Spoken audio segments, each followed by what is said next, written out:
Breaking news చూస్తున్నాం. అల్లు అర్జున్ కు మరోసారి నోటీసులు ఇచ్చారు పోలీసులు.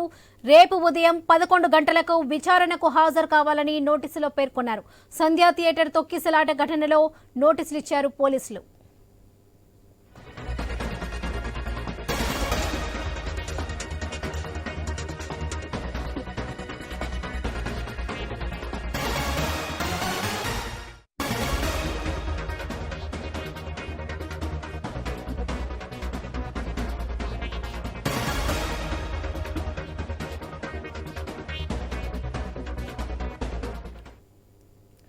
అల్లు అర్జున్ కు మరోసారి నోటీసులు ఇచ్చారు పోలీసులు. రేపు ఉదయం 11 గంటలకు విచారణకు హాజరు కావాలని నోటీసులో పేర్కొన్నారు.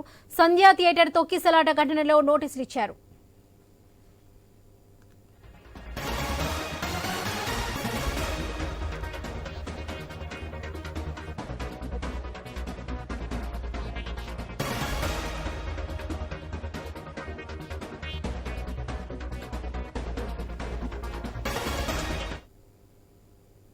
అల్లు అర్జున్ కు మరోసారి నోటీసులు ఇచ్చారు పోలీసులు. రేపు ఉదయం 11 గంటలకు విచారణకు హాజరు కావాలని నోటీసులో పేర్కొన్నారు. సంధ్యా థియేటర్ తొక్కిసలాట ఘటనలో నోటీసులు ఇచ్చారు పోలీసులు. ఇదే విషయానికి సంబంధించి మరిన్ని అప్డేట్స్ మా ఇన్పుట్ ఎడిటర్ శ్రీకాంత్ అందిస్తారు. శ్రీకాంత్, అల్లు అర్జున్ కు పోలీసులు మరోసారి నోటీసులు ఇచ్చారు. రేవతి మరణానికి అల్లు అర్జున్ కారకులని పోలీసులు ఓ వీడియో కూడా విడుదల చేశారు. దీనికి సంబంధించిన డీటెయిల్స్ ఏంటి? దీన్ని ఎలా చూడొచ్చు అంటారు? Varalakshmi, good evening. Sandhya theatre case అల్లర్లో అంటే జరిగినటువంటి ఆ గొడవ ఏదైతే ఉందో, అక్కడ జరిగినటువంటి రేవతి అనే మహిళకు జరిగినటువంటి ప్రాణ నష్టం ఏదైతే ఉందో, ఆ కేసు కాస్త అల్లు అర్జున్ మెడకు నిజానికి ఒక ఉచ్చులాగా బిగుసుకుంటుందని చెప్పాలి. ఇట్లా నేపథ్యంలో ఈ కేసు ఇప్పుడిప్పుడే పరిష్కారం అయ్యేలాగా మాత్రం కనిపించట్లేదు. సంధ్యా థియేటర్ ఘటనలో అల్లు అర్జున్ ఇప్పటికే ఒకసారి అరెస్ట్ అయిన విషయం కూడా వాళ్ళందరికీ తెలిసిన విషయం. సో ఇట్లాంటి నేపథ్యంలో ఈ ఘటన పైన బన్నీ పైన కేసు నమోదు చేయడం జరిగింది. నాంపల్లి కోర్టులో హాజరుపరిచారు. హాజరుపరిచినటువంటి క్రమంలో 14 రోజుల రిమాండ్ ను నాంపల్లి కోర్టు విధించింది. అయితే ఆ తర్వాత వెంటనే తన తరపునటువంటి న్యాయవాది ఎవరైతే నిరంజన్ రెడ్డి ఉన్నారో ఆయన హైకోర్టులో క్వాష్ పిటిషన్ వేస్తే ఆ క్వాష్ పిటిషన్ ని అంటే హైకోర్టు పరిగణలోకి తీసుకుంది. పర్సనల్ పూచీకత్తు పైన, వ్యక్తిగత పూచీకత్తు పైన 50,000 రూపాయల బాండ్ పైన అల్లు అర్జున్ కి ఒక 4 వారాల పాటు మధ్యంతర బెయిల్ ని మాత్రం ఇచ్చిందని చెప్పాలి. సో ప్రస్తుతానికి అల్లు అర్జున్ బెయిల్ బయటనే ఉన్నారు. సో ఇక బెయిల్ మీద బయటకు వచ్చినటువంటి అల్లు అర్జున్ ఈ మధ్య కాలంలో ఒక ప్రెస్ మీట్ పెట్టి ముఖ్యమంత్రి రేవంత్ రెడ్డి అసెంబ్లీలో మాట్లాడినటువంటి మాటలకు కౌంటర్ గా అల్లు అర్జున్ అంటే కోర్టు పరిధిలో ఉన్నటువంటి అంశాన్ని అల్లు అర్జున్ ప్రెస్ మీట్ పెట్టి ముఖ్యమంత్రి పైన పరోక్షంగా చేసినటువంటి విమర్శలతో పాటు అంటే ఆయన ఆ విమర్శలతో పాటు అందులో ఎవరు తప్పు లేదని, పోలీసులు ఎవరు కూడా తనకు మహిళ చనిపోయిందన్న విషయం చెప్పలేదు, నాలాంటి వాడు ఎట్లా అంటూ కూడా అంటే ఇది నాకు తెలియని విషయం, నేను ఎందుకు అట్లా బిహేవ్ చేస్తా, ఒక మనిషిని ఎందుకు చంపడానికి నేను వెళ్తానంటూ కూడా ఆయన కొంత ఎమోషనల్ గా మాట్లాడినటువంటి పరిస్థితి. దీనికి తోడు ఆ బాధిత కుటుంబం ఏదైతే ఉందో ఆ కుటుంబానికి కూడా మేము పరిహారం ఇవ్వడానికి ముందుకెళ్తున్నాం. సో ఇట్లా నేపథ్యంలో కొంత అదే అంత పెద్ద సినిమాకి కొంత డబ్బు ఇవ్వడానికి ప్లాన్ చేస్తున్నాను బహిరంగంగా ప్రకటించడంతో అల్లు అర్జున్ పైన వ్యతిరేకత వచ్చింది. మరోవైపు అటు బన్నీ వ్యాఖ్యల పైన ఏసీపీ విష్ణు కూడా చాలా సీరియస్ గా ఫైర్ అయ్యారు. రిమాండ్ గా ఉన్నటువంటి ఖైదీ అసలు బెయిల్ మీద బయటకు వచ్చినటువంటి ఖైదీ ప్రెస్ మీట్ ఎట్లా పెడతాడు అంటూ కూడా చాలా అట్లా క్వశ్చన్ చేయడం జరిగింది. తప్పు చేసి తప్పించుకోవడానికి ఈ రోజు డబ్బులు మేము ఇస్తామంటూ ఎరగా చూపిస్తున్నారా అంటూ కూడా ఏసీపీ ప్రశ్నించడం జరిగింది.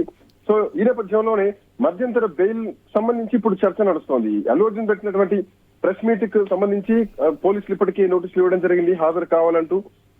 సో రేపు ఉదయం 11 గంటలకు బన్నీ కోర్టుకు హాజరు కావాలంటూ కూడా పోలీసులు నోటీసులు పంపారు. సో బన్నీతో పాటు సంధ్య థియేటర్ యాజమాన్యానికి కూడా పోలీసులు నోటీసులు పంపడం జరిగింది.